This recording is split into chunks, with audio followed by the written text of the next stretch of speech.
the title. Okay. The title of my talk is a modular space for branched projective structures.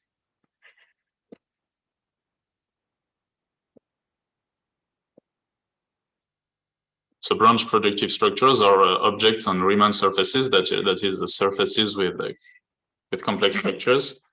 So let me take S differential closed surface of genus G greater or equal than 2. And so the theorem I want to present is the following. The space of marked branched projective structures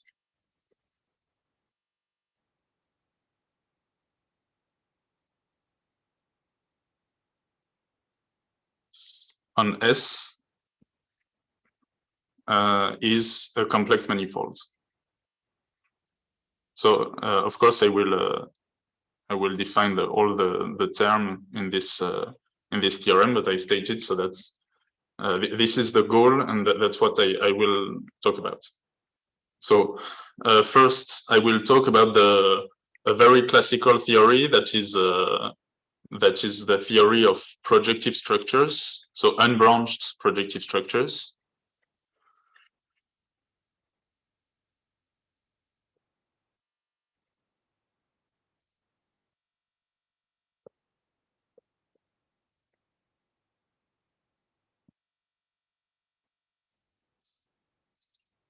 Okay, so definition. A projective structure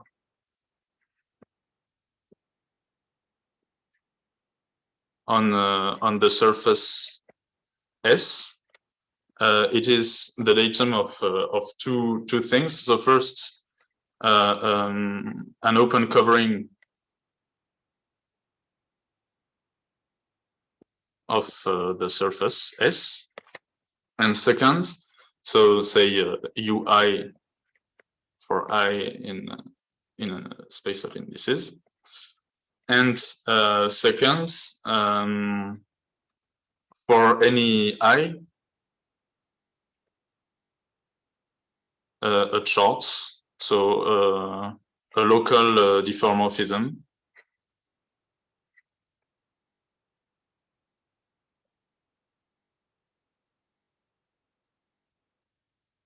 phi I from UI to CP1. So this is this has several names. This is the Riemann sphere. This is the complex projective line too. So you can see it as C union infinity. So the complex plane C, where you add a point at infinity, and such that for any ij in I, on the intersection UI intersected UJ, maybe the phi I is not the same as phi j, but it is the same up to composition by an automorphism of the Riemann sphere. So phi I is phi j composed with Gij, and Gij is an automorphism of CP1. And the group of automorphisms of CP1, it is PSL2C. Okay, so this is the definition of a projective structure. So let me make the classical drawing. So this is the surface S. Here the genus is 2, and this is a Riemann sphere.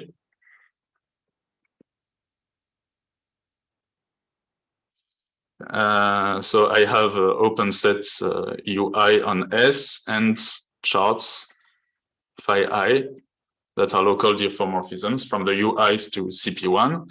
And if I take another open set of my open covering, UJ, there is another chart, phi j.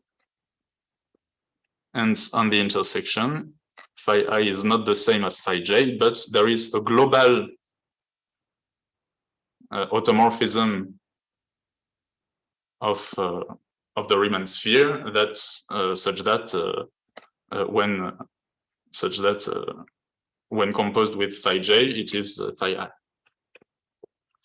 Okay, so the one interesting feature of projective structures is that there are two important maps from the space of projective structures. So first, the Teichmüller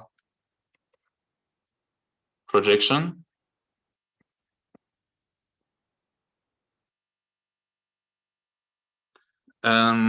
So the changes, the GIJs are automorphisms of the Riemann sphere, and in particular, they are holomorphic.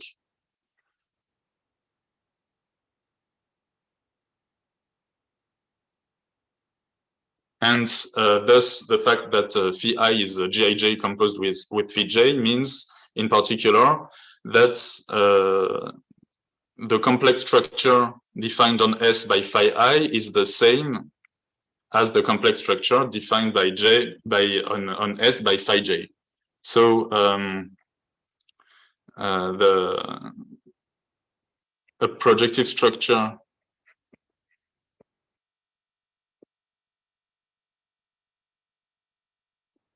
on S determines a complex structure on S.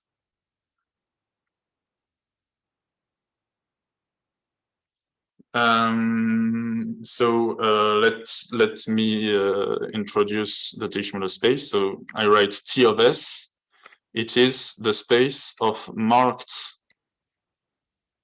complex, marked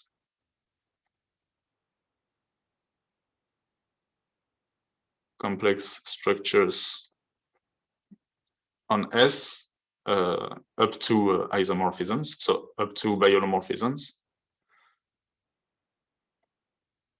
And here, so I say marked complex structure means that it is a complex structure with a marking. And the marking is a decoration on the complex structure that you add in order to, in the definition on the Teichmüller space, to have a nice space. I don't want to go into details. And I will also introduce the space P of S. So marked projective structures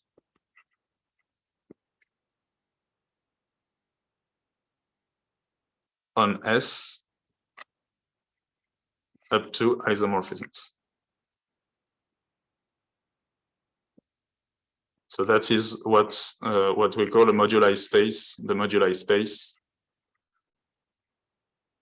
of marked projective structures. That's what the space of structures up to isomorphism. That's what I mean when I say moduli space. Crutch structures on S. And so by the previous remark, there is a forgetful map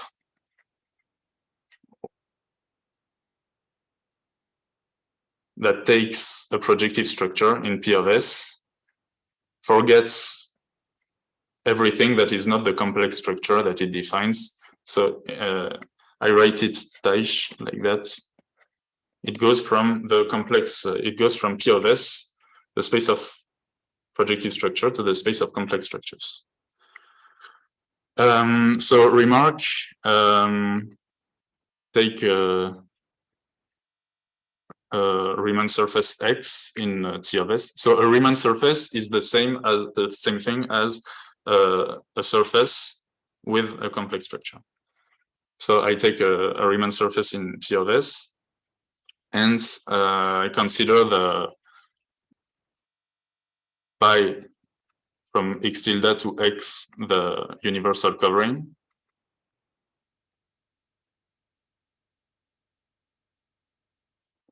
So since the genus of S is greater than 2, the uniformization theorem tells that X is H2. And the automorphisms of coverings, of the universal covering, it is a subset of the automorphisms of H2. So H2, it is the complex numbers with strictly positive imaginary parts. So the space group of automorphisms of pi is inside the automorphisms of H2, that is PSL2R. And PSL2R, it is inside PSL2C. Thus, the local inverses, pi is a covering, so it's a local homeomorphism, and it's even a local biholomorphism. So locally on X, one can take inverses of pi, and these inverses are the same up to composition with an automorphism of the covering, so an element of PSL2C in particular. And thus, these the local inverses of pi define all the charts of projective structure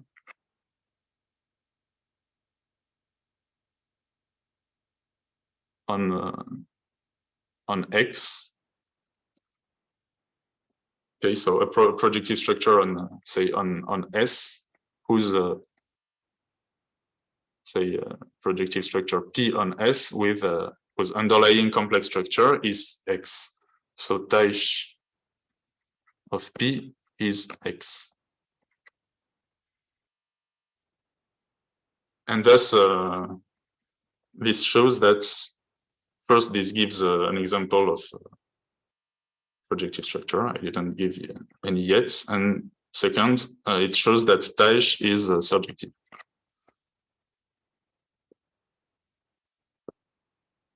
Okay, now a second important map that you can define on P of S is the holonomy map.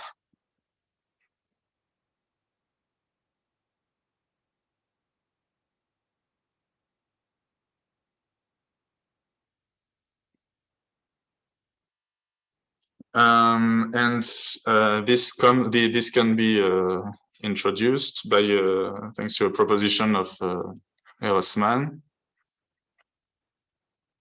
or it can be stated like that. So this proposition said that the datum of a projective structure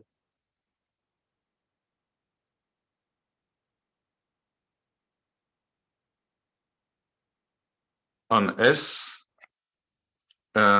is the same as the datum of a couple PS, where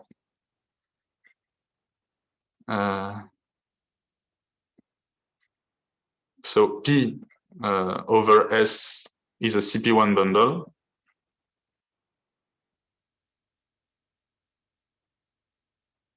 and S from S to P is P is a flat CP1 bundle, sorry, and S and little s from S to P is a flat section of P. So it is a section that is constant with respect to the flat connection on P. Okay, so how do you see that? It's quite obvious actually, because a flat CP1 bundle on S it is first the datum of a family, a collection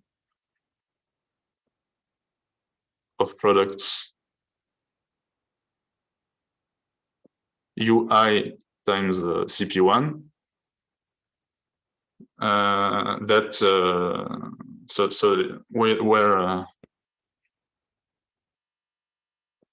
UI is an open covering of S, and so a flat CP1 bundle is a collection of products that you glue together on the intersection UI intersected UJ. So gluing data, you have gluing data. Phi ij from UI intersected UJ times CP1. This you see it's inside UJ times CP1 to the same thing,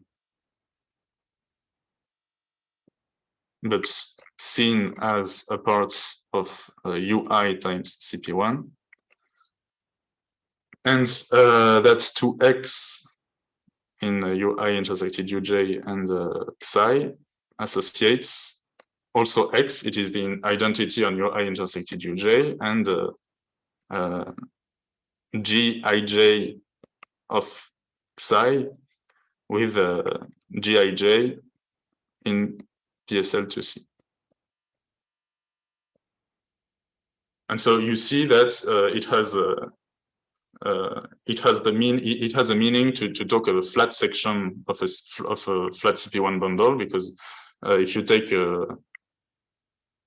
function that is constant, a section of UI times CP1 that is constant, its image by phi ij will also be constant, because Gij does not depend on x. Okay, so this is a flat CP1 bundle, and oh no, sorry. I said something that is absolutely wrong. So the section S is not flat; it is transverse. So it's exactly the opposite. A transverse section of P. So what is a transverse section of a flat CP1 bundle? It is maps phi I from UI to CP1 such that the local sections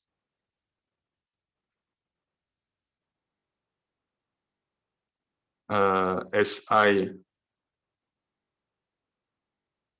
from UI to the product UI times CP1 that to X associates X phi I of X. These glue together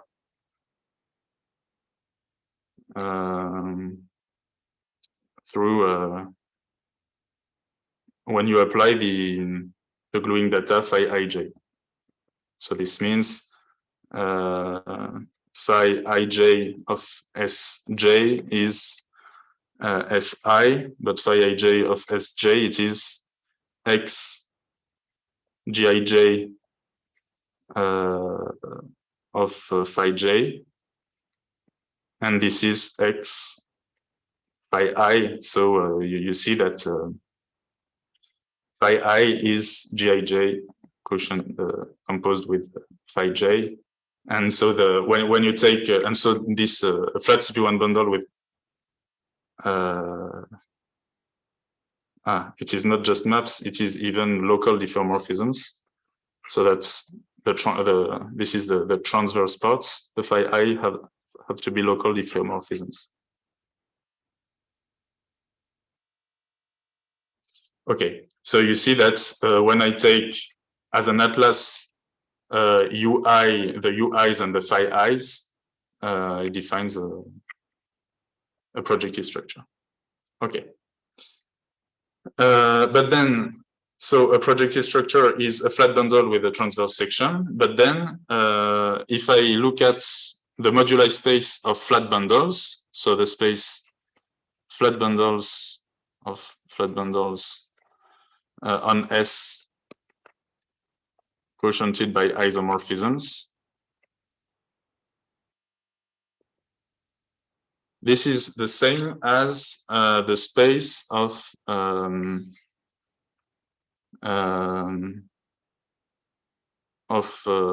group homomorphisms from the pi 1 of S, the fundamental group of S, to PSL2C, quotiented by PSL2C that acts by post-composition and by conjugation on the targets on this homomorphism group, and this surjects, this space surjects on the character variety X of S. So this is the PSL2C character variety of S.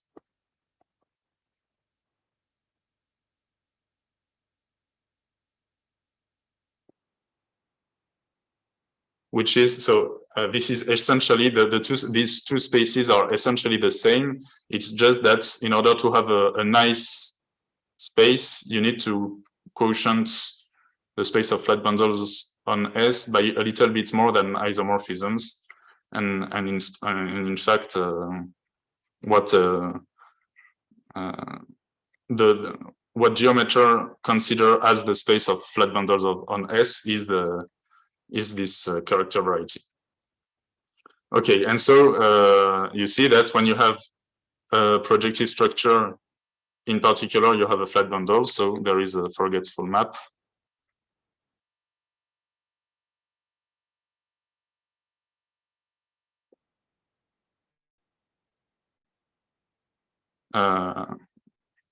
That is called the holonomy map.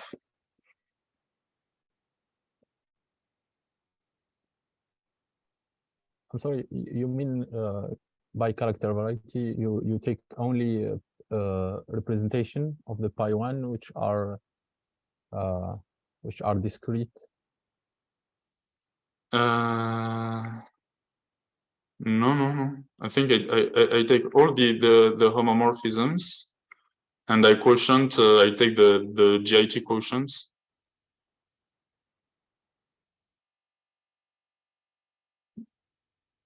So I take the smallest quotient, that is Hausdorff. Does that make sense to you? I meant the character variety. Yes. So it is not the same as this space of. You don't take just the homomorphism from the pi 1 to PSL2C.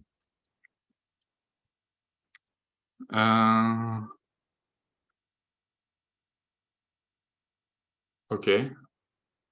No, I think that when you add a transverse section, here you get a holonomy which is discrete. But in general, all flat bundle, you have to take all the representation from P1 to PSL2C. But this is the character variety, right? No, you take only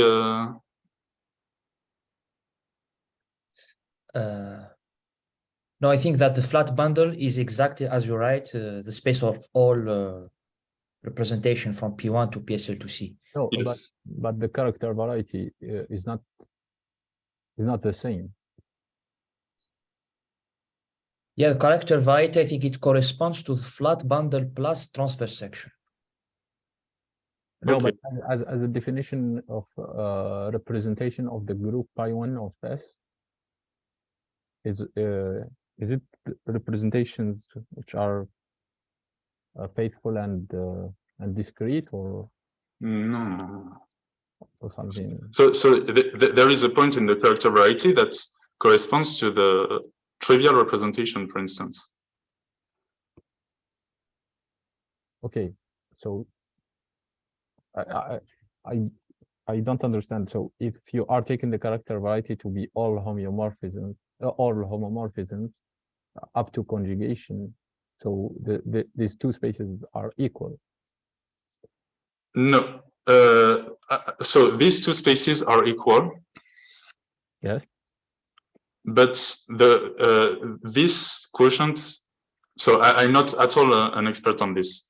But this quotient is not Hausdorff. Okay. And in order to get a Hausdorff quotient, you need to identify the orbits under the action of PSL2C that are that have whose closure intersects. So you quotient a little bit more. Okay.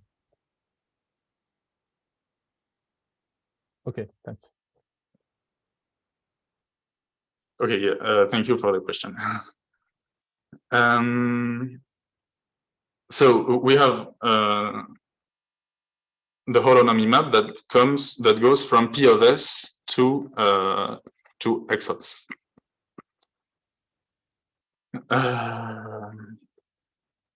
Okay, so we have these two, the holonomy map and the Teichmuller map, also to the Teichmuller space. And the fact that we have these two maps to these two very important spaces in geometry are a very good reason to study projective structure. And another very good reason is the shape of this space P of S of projective structure. So I will talk about it now. The complex structure of P of S. So first, there is a complex structure in P of S that comes from the Teichmuller space. So T of S happens to be a complex manifold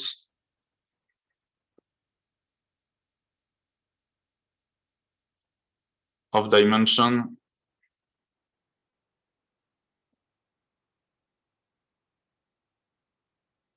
(3g minus 3).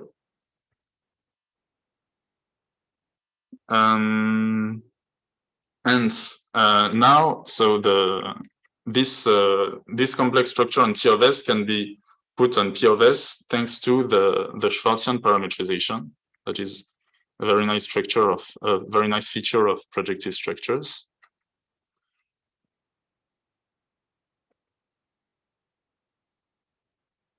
So take X in T of S and define Px. It is all the holomorphic projective structure on X. So the inverse image by X of by Teich, the map Teich of X. So this is the space of holomorphic projective structures on X. And now, if I take the Schwarzian parametrization says that if I take P1 and P0 in Px, the difference P1 minus P0 is a global holomorphic quadratic differential.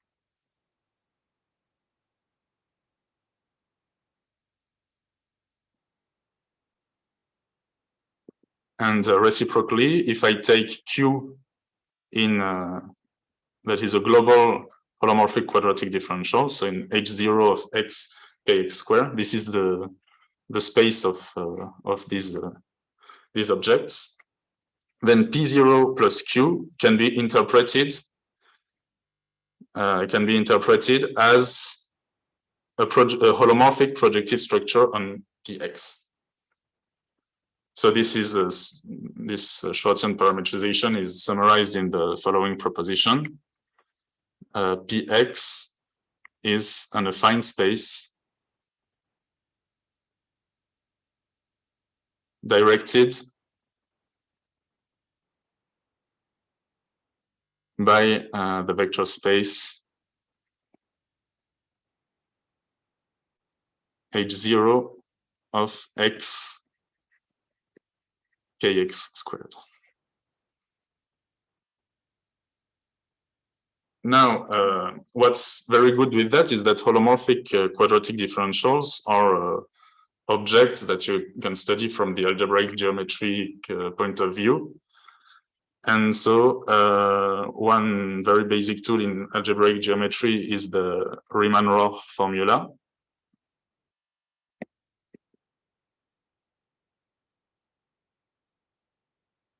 which states that H0 of x kx squared, so this I write this for the dimension of the H0 of same, minus H1 of x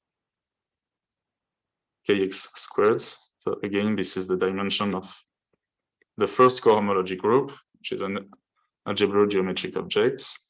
This is 3g minus 3. But H1 of x kx squared by Serre duality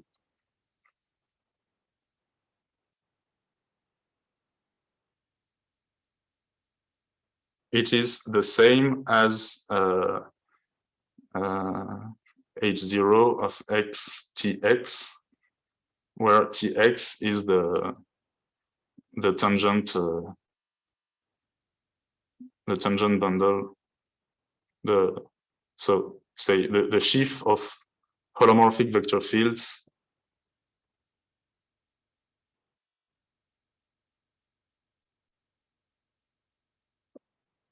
on x, and this is 0 because the genus is greater than 2. So a Riemann surface of genus greater than 2 has no holomorphic vector field. Okay, and thus H0 of x kx squared is 3g minus 3, and it is the dimension of px.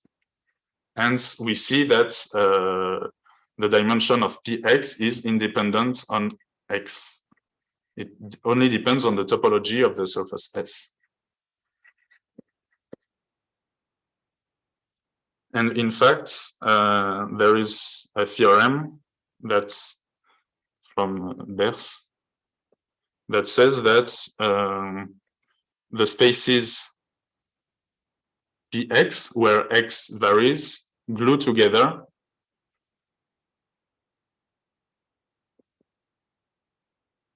so that P of S, so the space of projective structure, is a holomorphic affine bundle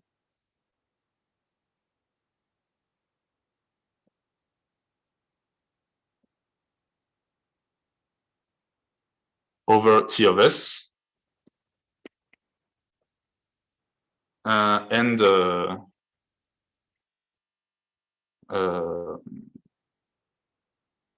so meaning that yeah, and it is directed by the vector bundle fiber over x in T of S is the global quadratic differentials on X. So the fact that all these spaces have the same dimension implies that there is a holomorphic vector bundle whose fiber is this, whose fiber over X is this space, and P of S is a affine bundle directed by this vector bundle. So in particular, P of S is a complex manifold and its dimension is the dimension of the base, so 3g minus 3, plus the dimension of the fiber, so 3g minus 3. So dimension 6g minus 6. And now you can also view this complex structure on P of S from the point of view of the character variety. So X of S happens to be an analytic space. So an analytic space means that it's like a complex manifold, but with the singularities.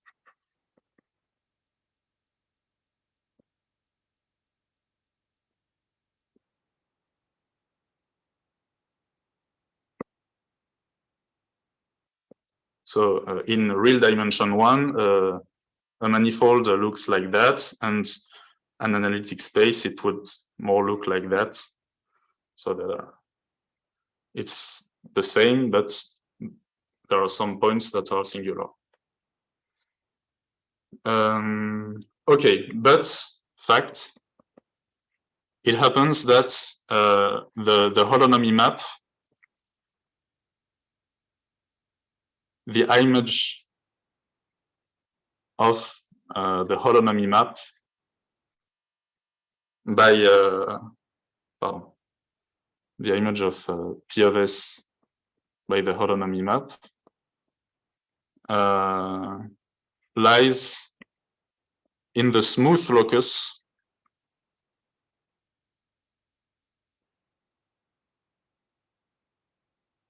of the character variety.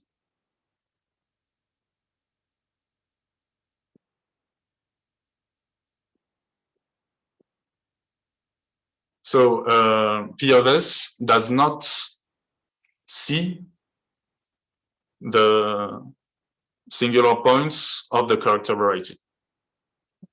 And yeah, I forgot to say that the dimension of the character variety is 6g minus 6. So it's the same as the dimension of P of S, and in fact, there is a theorem by Eschhal that states that the holonomy map from P of S to the character variety is a local biholomorphism.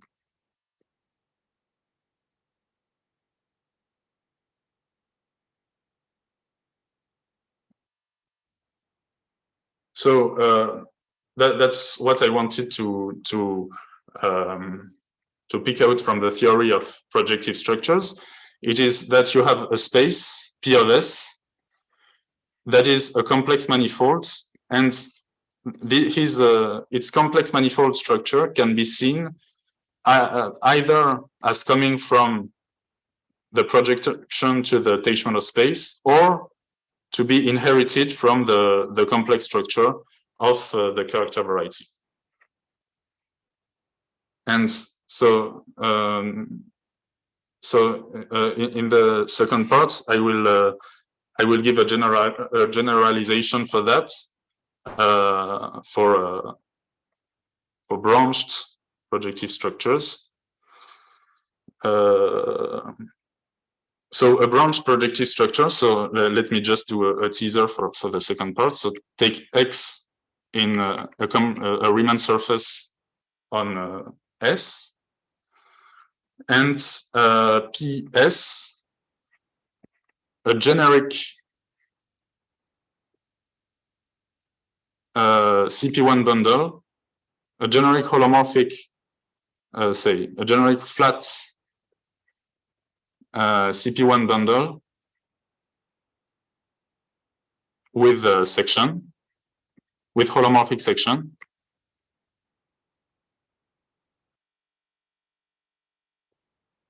So in general, the section S is not going to be transverse everywhere, but it's not going to be flat either. And this gives this this gives this is a branched projective structure. If the section is transverse, it is a projection. It is a projective structure. But if it is just not flat, then it is a branched projective structure, because there are tangency points between S and the connection. And if you take there will be a branching degree. If you fix the branching degree, you will still have a projection of Pn of S on the Teichmuller space and on the character variety. But the fibers of the Teichmuller map won't be as fine, and the map to the character variety will be will not be take value in the smooth locus. There are singular points that will be reached, and so the theorem I want to present is that still Pn of S is a complex manifold, a smooth complex manifold. So maybe I can stop here for the first parts. Okay, thank you, Gustave. Is